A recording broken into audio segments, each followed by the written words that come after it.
नमस्कार, मी चाकणमधून प्रवीण रोहिले रियांज मल्टी ट्रेडमध्ये आरोग्य सल्लागार म्हणून काम करतोय आणि आज मी आलो आहे इंदापूर या ठिकाणी.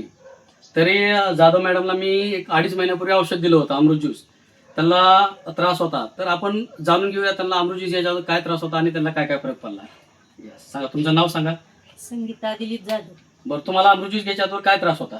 मला आहे ना मान दुखत होती आणि मानेला आता ही होत होतं, माझी मान अशी पडायची मान. हो, अजून? अशी होत होती.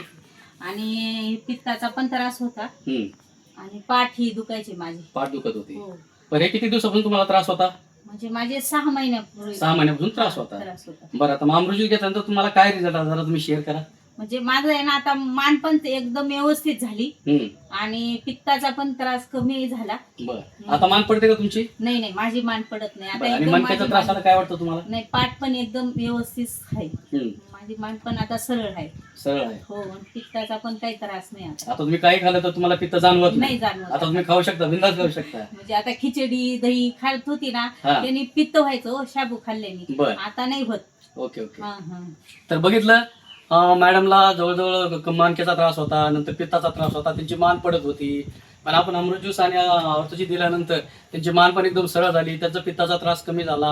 आता त्यांनी काही खाल्लं तर त्यांना पित्ताचा त्रास होत नाही.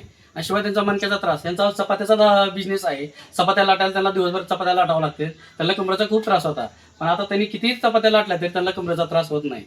तर असंच कुणाला काय, आता तुम्हाला काय वाटतं, हे औषध सगळ्यांनी घ्यायला पाहिजे? हो, सगळ्यांनी घ्यायला पाहिजे. Yes yes. हो. जे आजारी आहे त्यांनी घ्यायला पाहिजे, जे आजारी पडू नये पण घ्यायला पाहिजे. म्हणून घ्यायला पाहिजे. Yes yes. Okay, thank you so much.